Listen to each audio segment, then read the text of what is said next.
Hello everyone, welcome to my channel Pro Guru Gyan. तो आज का सेशन हमारा लोडिंग एंड स्ट्रीमिंग के ऊपर होने वाला है। इसमें हम बात करेंगे कि नेक्स्ट जेएस के अंदर हम लोडिंग कैसे अचीव कर सकते हैं। तो लोडिंग होती क्या है? जब भी हम अपना कोई कंपोनेंट के अंदर कोई असिंक्रोनस बैकएंड कॉल मारते हैं, ठीक है, मेरी रिक्वेस्ट सर्वर के पास जा रही है, जब तक हमें रिस्पॉन्स नहीं सर्वर से आ जाता तब तक हम क्या करेंगे, यूआई के ऊपर एक लोडर दिखा देंगे ताकि यूजर को लगे कि यूआई के ऊपर कुछ हो रहा है। ठीक है, तो अब हम क्या करने वाले हैं, लोडिंग को नेक्स्ट जेएस के अंदर इंप्लीमेंट करते हैं। तो इसके लिए सबसे पहले हम डॉक्यूमेंटेशन के ऊपर चलते हैं। ठीक है, डॉक्यूमेंटेशन में लोडिंग यूआई एंड स्ट्रीमिंग को मैंने खोल रखा है। यहाँ पे हम देखते हैं कि इन्होंने क्या कर रखा है, डैशबोर्ड के अंदर लोडिंग डॉट जेएस को बना रखा है। अब मेरा डैशबोर्ड क्या होता है, डैशबोर्ड मेरा एक राउट सेगमेंट है। जब भी अगर आप ऐसे स्ट्रक्चर बनाओगे, ऐप के फोल्डर के अंदर एक डैशबोर्ड का फोल्डर और डैशबोर्ड के फोल्डर के अंदर आपकी लोडिंग डॉट जेएस होगी, तो आपका यूआरएल में क्या बनेगा, लोकल होस्ट कॉलन 3000/डैशबोर्ड। हम यहाँ पे ऐप डायरेक्टरी की बात कर रहे हैं, मतलब कि हम नेक्स्ट जेएस 13 की बात कर रहे हैं। ठीक है, हमारी जो पिछले भी सेशन थे वो सारे नेक्स्ट 13 के ऊपर बेस्ड थे, तो हम इसी की ही कंटिन्यूटी रखेंगे। ठीक है, अब एक काम करते हैं, लोडिंग डॉट जेएस को देख लेते हैं कि लोडिंग डॉट जेएस हमारी कैसे होती है। ठीक है, तो लोडिंग डॉट टीएसएक्स इन्होंने एक बेसिक सा कंपोनेंट बना रखा है। आपको करना क्या है, सिंपली जब आप एक राउट सेगमेंट का फोल्डर बनाओगे, उसके अंदर आपको पेज डॉट टीएसएक्स और लेआउट डॉट टीएसएक्स के पैरेलल आपको लोडिंग डॉट जेएस भी रख देनी है। ठीक है, आगे चलते हैं। इन्होंने आगे क्या कर रखा है, ये जो लोडिंग का कंपोनेंट बनाया है वो सस्पेंस के अंदर एज अ फॉल बैक डाल दिया है। ठीक है, सस्पेंस में हमें एक फॉल बैक मिलता है, फॉल बैक के अंदर हम अपनी लोडिंग डाल देंगे। अब सस्पेंस क्या होता है हमारा, ठीक है, सस्पेंस का हमें बहुत ही ज्यादा बेनिफिट है। सस्पेंस बेसिकली यूज करते हैं जब आप किसी कंपोनेंट के अंदर कोई असिंक्रोनस ऑपरेशन परफॉर्म करते हैं।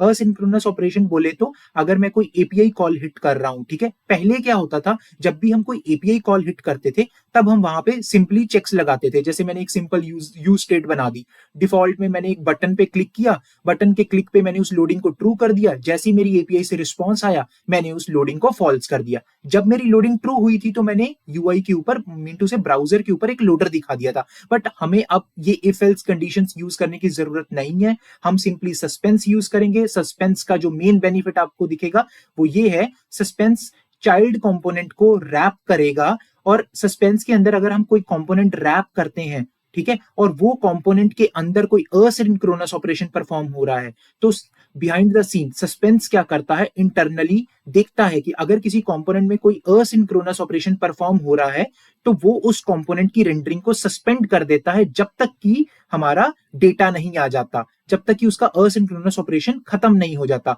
जब तक वो असिंक्रोनस ऑपरेशन परफॉर्म होता है कंपोनेंट के अंदर, तब तक सस्पेंस हमारा कंपोनेंट की रेंडरिंग को सस्पेंड करके उसकी जगह पे हमें लोडिंग दिखाता है। ठीक है, तो हम भी ऐसे ही, जैसे इन्होंने यहाँ पे पेज डॉट पेज वाला कंपोनेंट बना रखा है, ठीक है, हम यहाँ पे अपना एक कंपोनेंट बनाएंगे और उस कंपोनेंट के अंदर हम एक एपीआई कॉल ट्रिगर करेंगे। तो चलते हैं डेमो के ऊपर।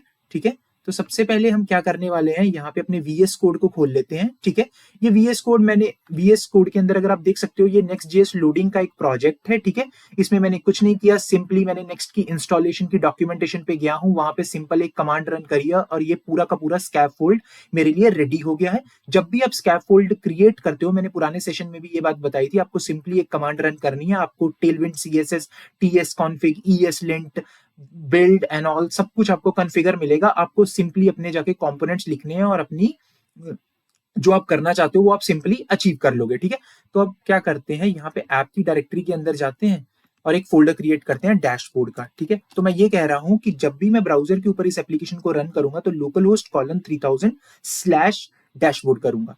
ठीक है, तो डैशबोर्ड के अंदर हम एक क्या करते हैं, यहाँ पे एक फाइल बना लेते हैं, पेज डॉट टीएसएक्स पहले तो। दूसरी फाइल हम इसके पैरेलल में बना लेते हैं, लेआउट डॉट टीएसएक्स। इनको पेज डॉट टीएसएक्स और लेआउट कैसे काम करती है, इनको मैंने थॉरो एक्सप्लेन किया है अपने पुराने सेशंस के अंदर। ठीक है, तो एक काम करते हैं, यहाँ पे पहले पेज डॉट टीएसएक्स बना लेते हैं। कुछ नहीं है, ये हमारा एक सिंपल कंपोनेंट है डैशबोर्ड का। ठीक है,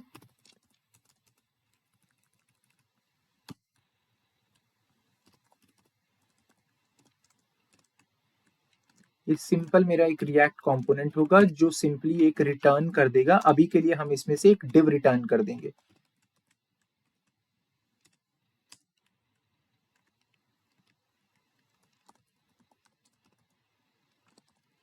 ठीक है, तो इसको एक बार एक्सपोर्ट भी कर देते हैं। ठीक है, अब हम क्या करते हैं, यहाँ पे लेआउट डॉट tsx बनाते हैं।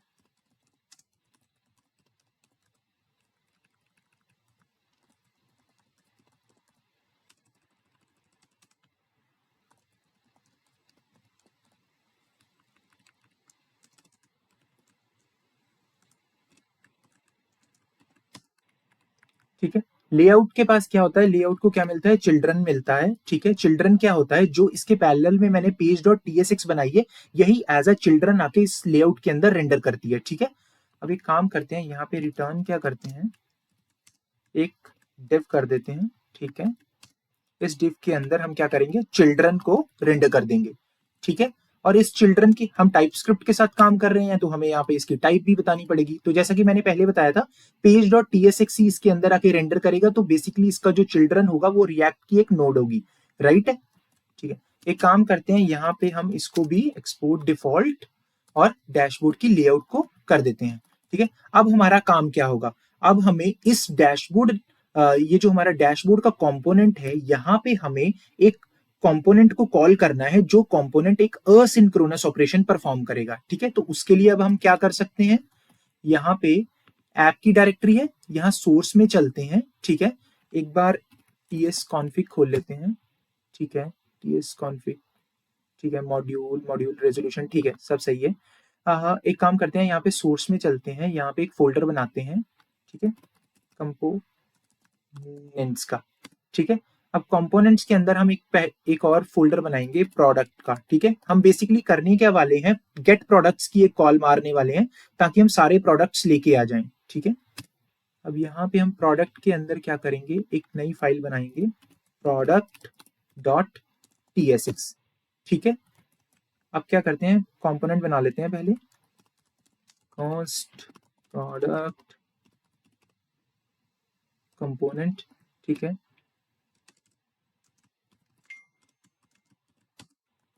ठीक है, अब एक काम करते हैं, यहाँ पे जो हमें डेटा लेके आना है उसका भी हम मेथड लिख लेते हैं, गेट प्रोडक्ट्स।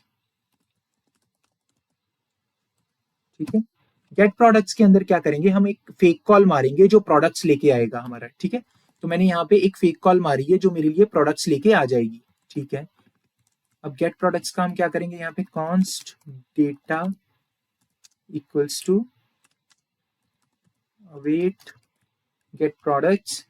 ठीक है, अब यहाँ पे अब मैंने अवेट यूज किया है, क्योंकि यहाँ पे मैंने असिंक फंक्शन बनाया था, तो हमें यहाँ पे भी असिंक देना पड़ेगा। ठीक है, अब ये कंपोनेंट रिटर्न क्या करने वाला है मेरा।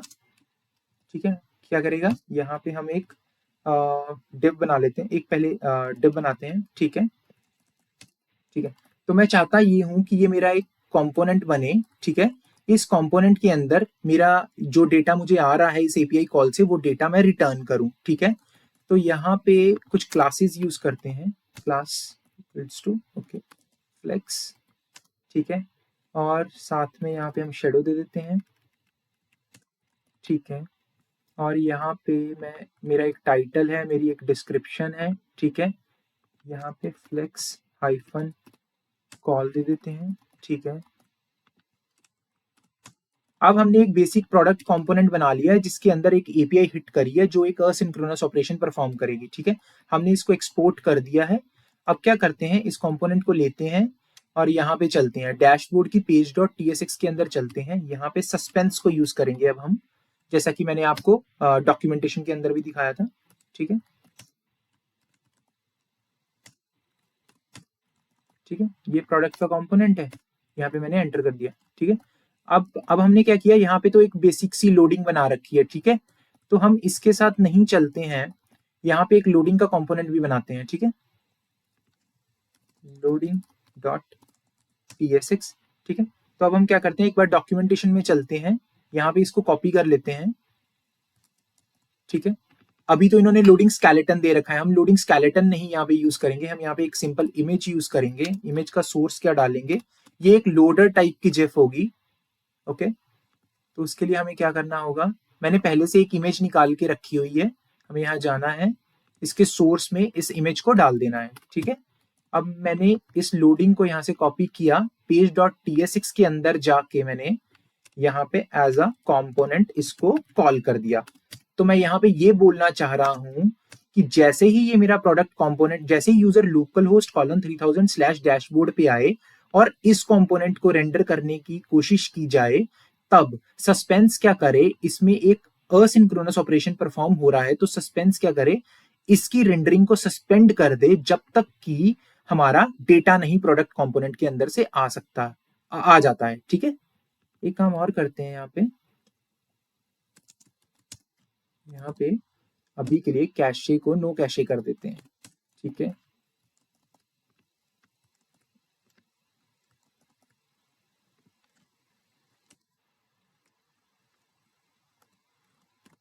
ब्राउजर पे चलते हैं और इसकी एक बार चेक करते हैं। उससे पहले एक बार हमें सर्वर स्टार्ट करना पड़ेगा।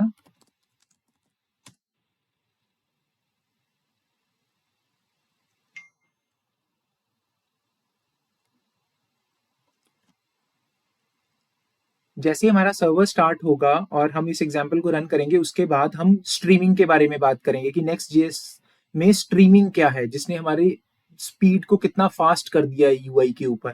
ठीक है, तो एक बार हमारा सर्वर चल जाए, तब तक एक बार क्रॉस वेरीफाई कर लेते हैं हमने जो जो इम्प्लीमेंट किया है। हमने सबसे पहले ऐप की डायरेक्टरी में एक डैशबोर्ड का फोल्डर बनाया। डैशबोर्ड के अंदर मैंने दो फाइल्स बना दी, layout dot T S X और page dot T S X. इन्हीं दो फाइल्स के ऊपर नेक्स्ट जेएस की पूरी राउटिंग चलती है। ठीक है, अब मैंने यहाँ पे एक loading dot T S x बना दी है। इस कंपोनेंट को मैंने क्या किया है, यहाँ पे इंपोर्ट करके सस्पेंस के अंदर as a fallback pass कर दिया है। यहाँ पे मैंने एक कंपोनेंट बना दिया है product dot T S x के अंदर। ठीक है, एक बार चेक कर लेते हैं। अच्छा ठीक है, हमारा सर्वर चल चुका है, तो हमने प्रोडक्ट का कंपोनेंट बना दिया है। अब एक बार रन करके देखते हैं। ठीक है, ब्राउजर पे चलते हैं, local host colon 3000 slash dashboard.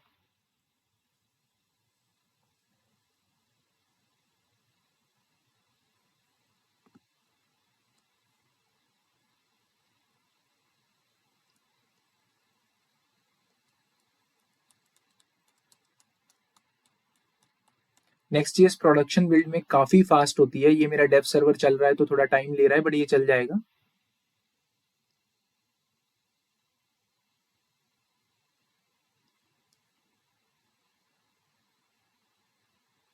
Okay, बस ये चलने वाला है। ठीक है, ठीक है, क्या हुआ है इसको एक बार देख लेते हैं।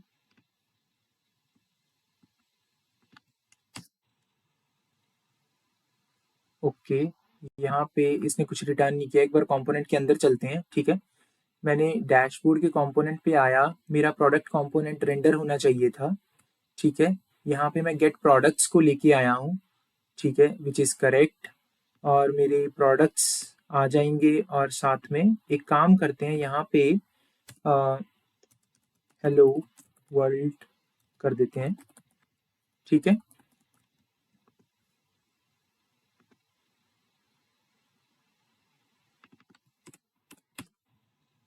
ठीक है, ये तो चल रहा है। अगर मैं बेसिक करता हूँ तो मैंने डैशबोर्ड किया, ऐसा क्यों हुआ एक बार चेक करते हैं।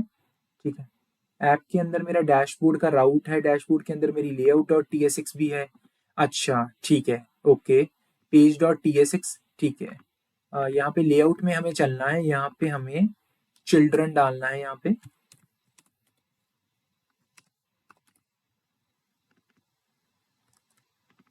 ठीक है,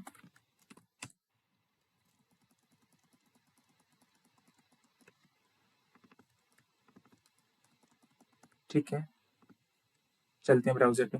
तो अब आप देख सकते हो मेरा डेटा रेंडर होने लग गया है, और जैसे ही मैं पेज को लोड कर रहा हूँ, मेरा यहाँ पे लोडर भी आ रहा है। ठीक है, एक काम करते हैं, थोड़ा और बढ़िया बनाते हैं इसको। यहाँ पे हमने क्या किया है, एक इमेज को भी रेंडर करते हैं। ठीक है, इमेज src इक्वल्स टू, ठीक है, यहाँ पे हमें एसआरसी कहाँ से मिलेगा, ये जो एपीआई है मेरी, इसके अंदर कौन सी फील्ड आती है हमारे पास, एक बार चेक कर लेते हैं। ठीक है, इमेज की फील्ड आती है। ओके,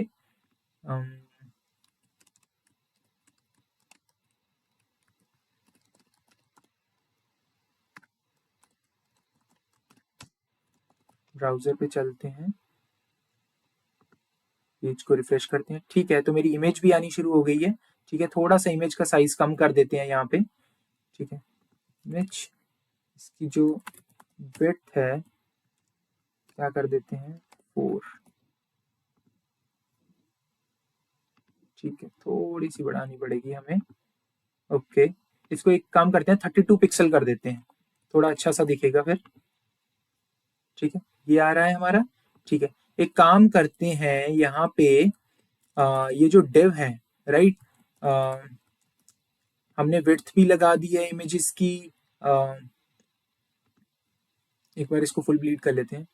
ठीक है, तो ये यहाँ पे ऐसे आ रहा है। एक काम हम और कर सकते हैं, यहाँ पे इसके अंदर जो पैडिंग है, ठीक है, थोड़ी सी इसकी पैडिंग करते हैं ताकि थोड़ा अच्छा दिखे ये। ठीक है, हेलो वर्ल्ड को हम हटा देते हैं, अब इसकी ज़रूरत नहीं है हमें हेलो वर्ल्ड के टेक्स्ट की। अब क्या करते हैं हम, जो हमारी मेन लेआउट है, ठीक है, मेन मतलब एप्लीकेशन की जो लेआउट है उसके अंदर चलते हैं। यहाँ पे जब भी हम फोल्डर स्ट्रक्चर बनाते हैं तो हमारे पास एक ऐप के अंदर रूट लेआउट होती है। ठीक है, ये रूट लेआउट है और इसके कॉरेस्पॉन्डिंग मेरी page.tsx है। ठीक है, तो हम एक काम करते हैं, इसके अंदर से ये सारा कंटेंट डिलीट कर देते हैं। ठीक है, इसकी मेरे को ज़रूरत नहीं है, हम अपना डिव और कंटेंट बनाएंगे। ठीक है, हम यहाँ पे क्या करने वाले हैं, एक सेक्शन बनाते हैं। ठीक है, ठीक है, अब इस सेक्शन के अंदर मैं क्या करने वाला हूँ, एक डिव बनाऊंगा। ठीक है, इस डिव में मैं क्या करूंगा, क्लास, एक क्लास बना देंगे। ठीक है, जिसको हम फ्लेक्स, ठीक है, और यहाँ पे हम क्या कर देंगे, इसकी कुछ पैडिंग दे देंगे। ठीक है, मैंने 4 दे दिए। ठीक है, अब मैं यहाँ पे क्या करने वाला हूँ, यहाँ पे मैं एक लिंक बनाऊंगा। ठीक है, नेक्स्ट लिंक होगा जो क्या करेगा, हमारा href लेगा हमसे क्या, स्लैश डैशबोर्ड का। ठीक है,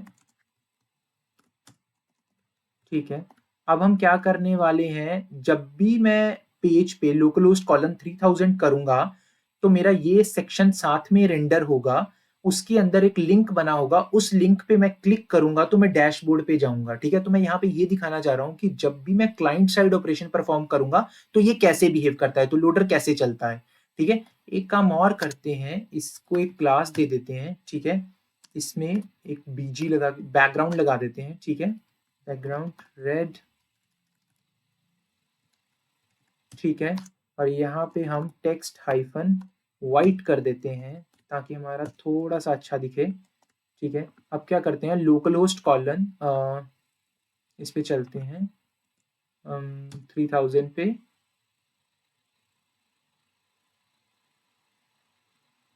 ठीक है, लोकल होस्ट कॉलन 3000 मैंने कर दिया है। ठीक है, यहाँ पे इसने क्या किया, लिंक।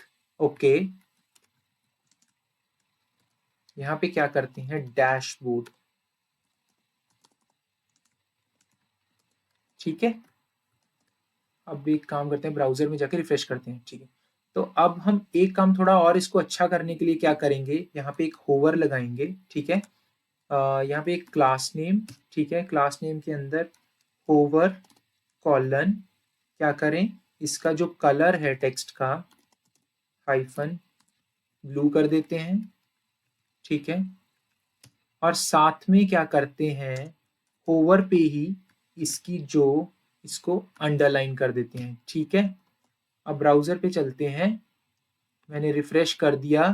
मैं अब जब इसको होवर कर रहा हूं तो आप देख सकते हो। ठीक है, ये थोड़ा सा इसका बोल्ड नहीं है, हम इसको बोल्ड भी कर देते हैं। ठीक है, हम क्या करेंगे, बोल्ड तो हम डिफॉल्ट में ही रख देंगे। ठीक है, यहाँ पे फॉन्ट हाइफन बोल्ड। ठीक है, चलते हैं ब्राउजर पे। ठीक है, अब मैं यहाँ पे क्लिक करूंगा तो आप अब बिहेवियर देखोगे जब मैं क्लाइंट साइड से नेविगेट करूंगा डैशबोर्ड पे। ठीक है, मैंने क्लिक किया, मेरा लोडर परफेक्टली चला। जैसे ही मेरा लोडर खत्म हुआ, मेरा असिंक्रोनस ऑपरेशन पर खत्म हुआ, तब क्या किया, सस्पेंस ने क्या किया, हमारे कंपोनेंट को रेंडर कर दिया। पहले उसने क्या किया था, हमारे कंपोनेंट की रेंडरिंग को सस्पेंड कर दिया था। तो अब हम बात करेंगे हमारी नेक्स्ट चीज के अंदर स्ट्रीमिंग क्या होती है। ठीक है, स्ट्रीमिंग को जानने से पहले हमें सबसे पहले जानना होगा सर्वर साइड रेंडरिंग क्या होती है। सर्वर साइड रेंडरिंग के अंदर सबसे पहले तो सर्वर के ऊपर हमारा किसी पेज के लिए डेटा को फेच कर लिया जाता है, उसके बाद में सर्वर के ऊपर HTML को रेंडर किया जाता है, मीन टू से हमारी जावास्क्रिप्ट, HTML और CSS को क्लाइंट पे सेंड करते हैं, और जो हमारा नॉन इंटरैक्टिव इंटरफेस होता है उसको दिखाया जाता है, और बाद में रिएक्ट क्या करता है, हमारे नॉन इंटरेक्टिव यूआई को हाइड्रेट करता है और उसके साथ इवेंट अटैच कर देता है, जावास्क्रिप्ट इवेंट्स, राइट। ये तो होती है हमारी सर्वर साइड रेंडरिंग। बट अगर आप देखोगे डॉक्यूमेंटेशन में भी क्लियरली मेंशन है, these steps are the sequential and blocking.